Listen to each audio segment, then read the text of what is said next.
I think we have to be very careful that a group like Trump and Netanyahu are not going to conquer the world and to start a dictatorship again, and we have to fight for that. That will never happen again. Any form of supremacy, you know, white supremacy, fascism, colonialism, and these are ideologies and practices and systems that affect many people in Palestine, in Gaza, in the West Bank, also in Lebanon, in Iran, also these imperialist attacks lately. Also, so all of these struggles are interconnected, and they can all be traced back to histories of supremacy, especially white supremacy, racial capitalism as well, and the oppression of other people, the oppression of those who are marginalized by these systems, and while a part of the world enriches itself from the lands and the resources.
This war should be a Vietnam for the USA. Everywhere should be a Vietnam for the USA. The great revolutionary leader Ernesto Che Guevara said in the past that we need 2, 3 many Vietnams, because imperialism is a hungry beast. It is out for new markets, out for new exploitation. It is the biggest terrorist organization in the world. It's the NATO. It's led by the US. And it can only be defeated by resistance like Vietnam.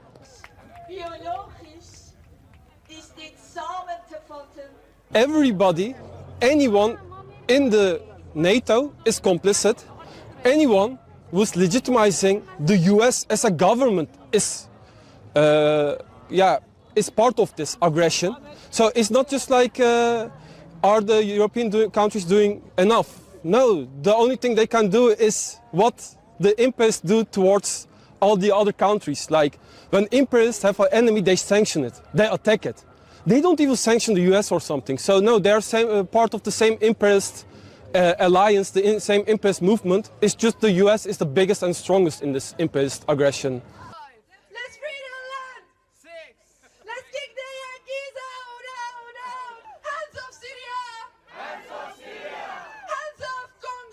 Netanyahu wants to sacrifice American soldiers in the Middle East for their own benefits and in the benefit of the industrial military complex in US and the IPAC. For example, they pay the senators and congressmen in US. For example, I have an example that Lindsey Graham got the $4.3 million from IPAC. So this is the reason. They want to sacrifice American soldiers in Middle East for benefit of Israel and those warmongers, and it's a continuation of the colonialism, but not in the shape of 20th century. They want to come back to the 19th and 18th century. As the president said, I want to change the Monroe Doctrine to Monroe Doctrine. So Monroe Doctrine goes back to 1824. One's sleep have been trespassed one time too many.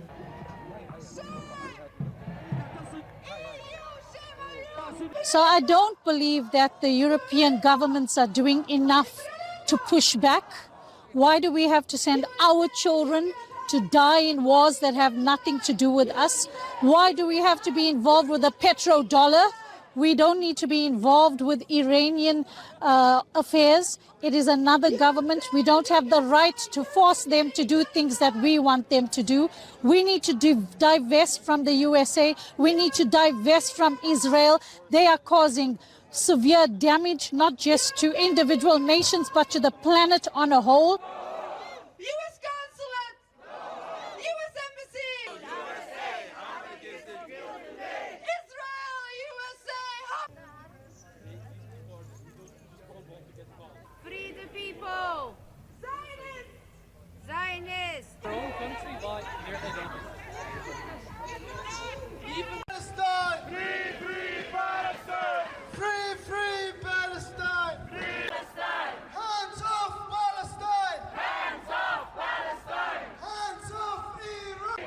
Hands off Iran! Hands off Iran! Hands off Iran! The people united! We never be defeated! The people united! 2, 3, 4! Occupation no more! Occupation no more! Hands off Iran! Hands off Iran! We don't know what would happen next because we are facing two terrorist governments, regimes I would call them, and we don't understand what are their rationale because there is no. So they don't care about people, they don't care about civilians, they don't care about human rights. You saw that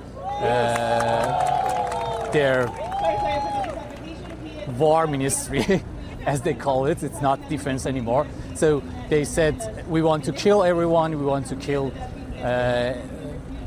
anyone who is there. We will punch them when they are down, and we don't care about international law. It's a rule of jungle.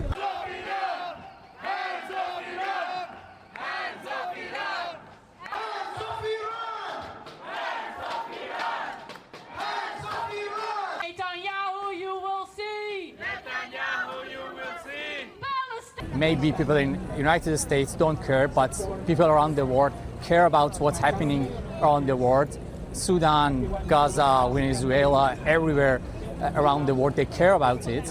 And what's happening is that with this uprising, with this collective understanding about who's oppressor and who is oppressed, it won't. The world won't be in a situation as before, that we saw that they can oppress, they can fool people, and they can get their filthy hands to the resources of the other governments, other countries, other lands. And it can be a greater war, but what we are sure that is victory with the people who understands humanity better and who is supporting the freedom of every free people around the world.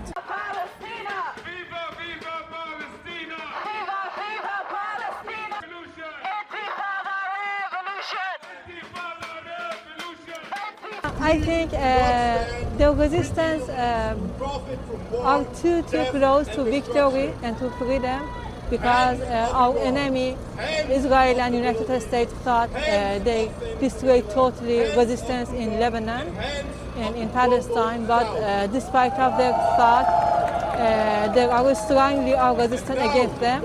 And besides their resistance, they are attacked to them. And I think very soon the blood of Russian people will sink Israel and United States very soon. And hopefully from this week, Yemen resistance will join this strong resistance. And very soon they will understand the strength of the resistance.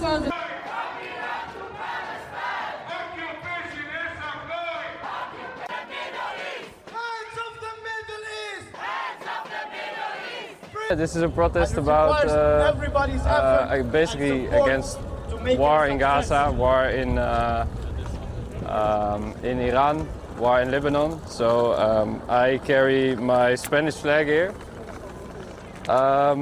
It says "No a la guerra," because for me, Pedro Sanchez is very special that he, as the only European leader, he actually is saying something against the breaches of international law, against killing people, against the US, deciding to bomb places in Iran and Israel as well, of course.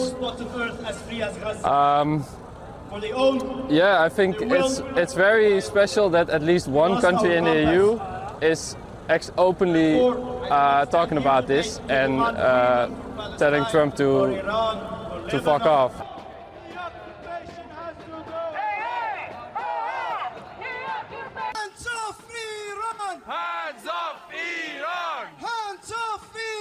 الجالية العراقية في هولندا احنا بنحتاج على مجازر غزة صار لنا 3 سنوات، والآن أيضا بنحتاج على مجازر إسرائيل في لبنان وفي إيران الجمهورية الإسلامية، وقتل الأطفال وقتل المرضى وقتل الأطباء وقتل الكوادر الصحية في إيران. لذلك أنا جيت اليوم حامل علم إيران.